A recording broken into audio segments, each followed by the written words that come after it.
ଶ୍ରୀ ଜଗନ୍ନାଥ କେଉଁଠି ବିରାଜିତ? ଓଡ଼ିଶାର ଶ୍ରୀକ୍ଷେତ୍ର ପୁରୀରେ। ଶ୍ରୀ ଜଗନ୍ନାଥଙ୍କ ଭାଇ ଓ ଭଉଣୀ କିଏ? ବଳଭଦ୍ର ଓ ସୁଭଦ୍ରା। ଶ୍ରୀମନ୍ଦିର କାହା ଦ୍ୱାରା ନିର୍ମିତ? ଗଜପତି ଅନନ୍ତ ବର୍ମା ଚୋଡ଼ଗଙ୍ଗ ଦେବ। ରଥଯାତ୍ରା କେବେ ହୁଏ? ଆଷାଢ଼ ମାସର ଦ୍ୱିତୀୟା ତିଥିରେ। ଶ୍ରୀଜଗନ୍ନାଥଙ୍କ ରଥର ନାମ କ'ଣ? ନନ୍ଦିଘୋଷ। ବଳଭଦ୍ରଙ୍କ ରଥର ନାମ କ'ଣ? ତାଳଧ୍ୱଜ। ସୁଭଦ୍ରାଙ୍କ ରଥର ନାମ କ'ଣ? ଦର୍ପଦଳନ। ଶ୍ରୀମନ୍ଦିରର ପ୍ରସାଦକୁ କ'ଣ କୁହାଯାଏ? ମହାପ୍ରସାଦ। ଶ୍ରୀମନ୍ଦିରର ରନ୍ଧନ ଘରର ନାମ କ'ଣ? ରୋଷେଇ ଘର ବା ବିଶ୍ୱର ସବୁଠୁ ବଡ଼ ରନ୍ଧନ ଘର। ଯାହାରେ ପ୍ରଭୁ ସ୍ନାନ କରନ୍ତି ସେ ପର୍ବଟି କ'ଣ? ସ୍ନାନ ପୂର୍ଣ୍ଣିମା। ନବକଳେବର କ'ଣ? ଦେବତାଙ୍କ ନୂତନ ଦେହ ପ୍ରକଟକରଣ। ସ୍ନାନ ପରେ ପ୍ରଭୁ ଯେଉଁ ଅସୁସ୍ଥତାକୁ ଗ୍ରହଣ କରନ୍ତି, ଅନସର ରୋଗ। ଯେଦିନ ପ୍ରଭୁଙ୍କ ବିଶେଷ ଠାକୁରାଣୀ ରୂପରେ ଦେଖାଯାଏ, ସୁନାବେଶ। ଶ୍ରୀମନ୍ଦିରର ପ୍ରଧାନ ଦ୍ୱାର ନାମ କ'ଣ? ସିଂହଦ୍ୱାର। ରଥଯାତ୍ରା କ'ଣର ପ୍ରତୀକ? ଲୋକମାନଙ୍କ ମଧ୍ୟରେ ପ୍ରଭୁଙ୍କ ଦର୍ଶନ। ସୁଦର୍ଶନଙ୍କ ରଙ୍ଗ କ'ଣ? ଲାଲ। ପ୍ରଭୁଙ୍କ ନୀଳଚକ୍ର କ'ଣ ନାମରେ ପ୍ରସିଦ୍ଧ? ନୀଳଚକ୍ର ସୁନାରୁ ନିର୍ମିତ। କାହା ଘରେ ଶ୍ରୀମୂର୍ତ୍ତି ତିଆରି ହୁଏ? ପଟ୍ଟଯୋଶୀ ପରିବାର। ଦାରୁ ଖୋଜାକୁ କ'ଣ କୁହାଯାଏ? ବନଯାତ୍ରା। ରଥ ଟାଣିବାକୁ ଯୋଗ ଦେବାକୁ ଯେଉଁମାନେ ଆସନ୍ତି, ସେବକ। ଜଗନ୍ନାଥଙ୍କ ପ୍ରସାଦ କାହିଁକି ବିଶେଷ? ପବିତ୍ର ଓ ସବୁଠି ସମାନ। ଅଭଦ୍ରକୁ ମଧ୍ୟ। ଖେଚୁଡ଼ି ପ୍ରସାଦ କ'ଣ ଦିନରେ ବିଶେଷ? ବୁଦ୍ଧିଆ ବିଶେଷ। ଶ୍ରୀମନ୍ଦିରରେ କ'ଣକୁ ଶୂନ୍ୟ ସୀମାନ୍ତ କୁହାଯାଏ? ମହାପ୍ରାଚୀର। ଶ୍ରୀଜଗନ୍ନାଥଙ୍କ ଭାଷା କ'ଣ? ଦାରୁ ବ୍ରହ୍ମ ସାର୍ବଭୌମ ଭାଷା। ଶ୍ରୀଜଗନ୍ନାଥଙ୍କର ଧ୍ୱଜ କ'ଣର ପ୍ରତୀକ? ଶକ୍ତି, ବିଜୟ ଓ ରକ୍ଷା।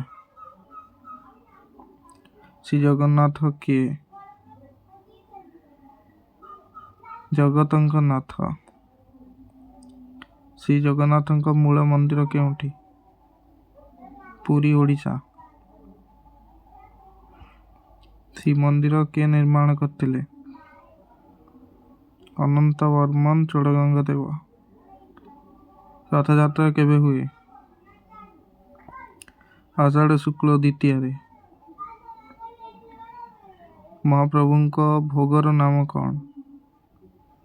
ମହାପ୍ରସାଦ।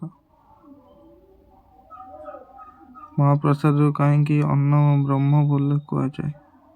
ଯେହେତୁ ଏ ଭଗବାନଙ୍କ ଅଞ୍ଚଳରେ ପକାଯାଇଥିବା ଶୁଦ୍ଧ ପବିତ୍ର ଭୋଗ। ଶ୍ରୀଜୀଉଙ୍କ ତିନି ଭାଇ ଭଉଣୀ କିଏ? ବଳଭଦ୍ର, ସୁଭଦ୍ରା ଓ ଜଗନ୍ନାଥ। ଗୁଣ୍ଡିଚା ମନ୍ଦିର କାହାକୁ କୁହାଯାଏ? ମାଉସୀ ମାଙ୍କ ଘର। ପତିତପାବନ କିଏ? ମନ୍ଦିର ଦ୍ୱାରରେ ଥିବା ଶ୍ରୀଜୀଉଙ୍କ ଦର୍ଶନ ଦେବା ମୂର୍ତ୍ତି। ନବକଳେବର କ'ଣ?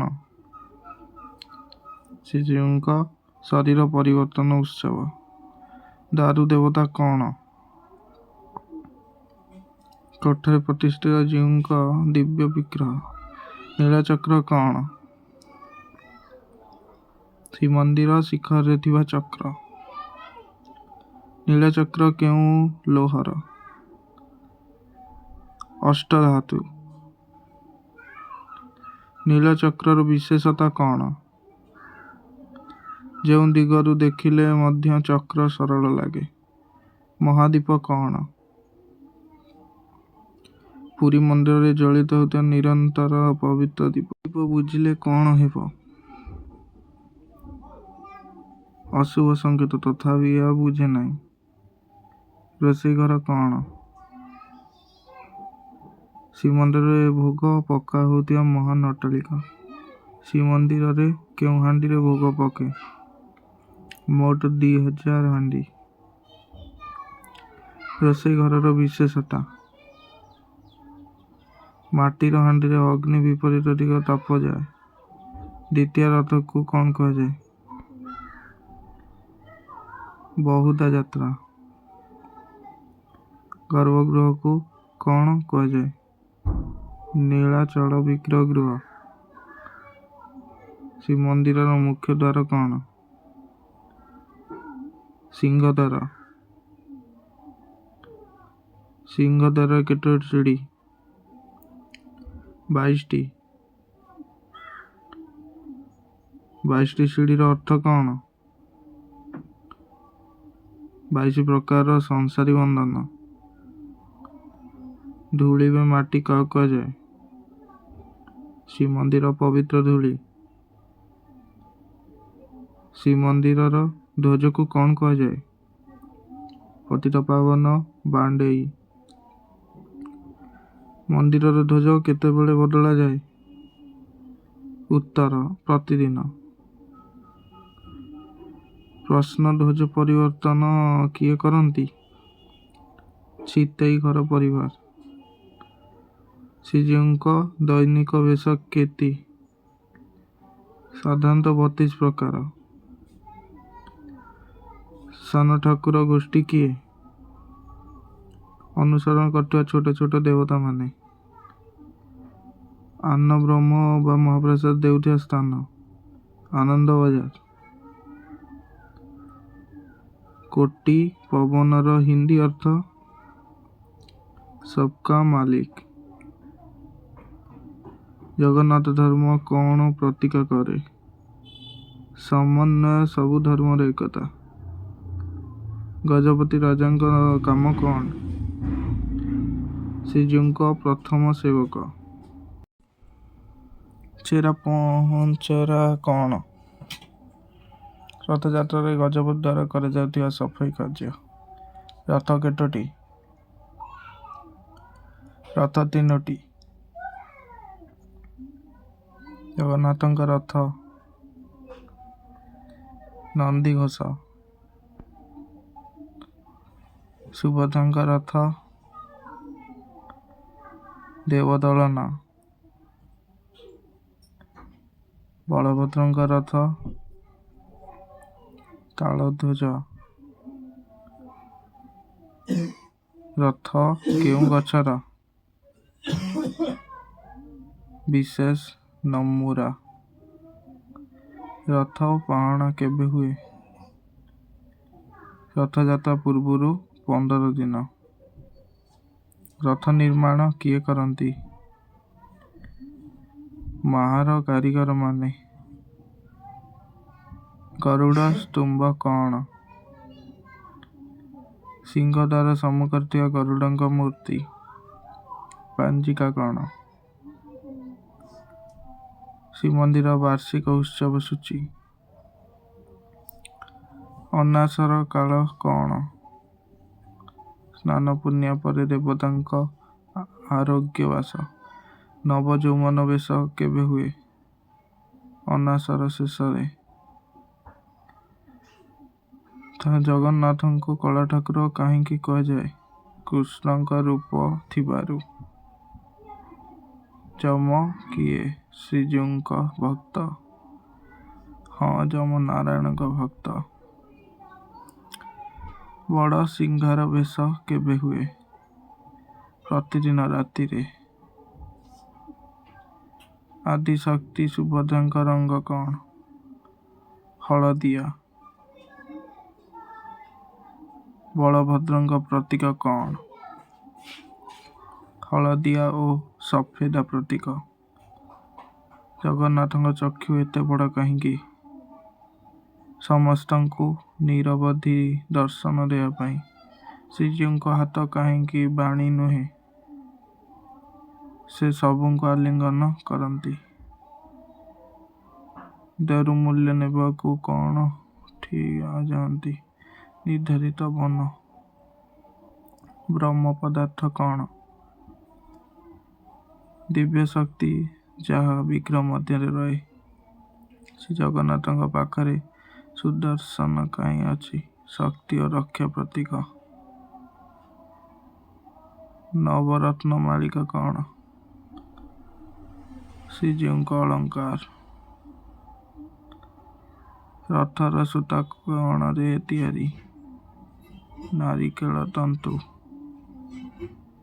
ସ୍ନାନ ପୂର୍ଣ୍ଣିମାର ମହତ୍ତ୍ୱ। ଦେବତାଙ୍କ ସ୍ନାନ ଉତ୍ସବ।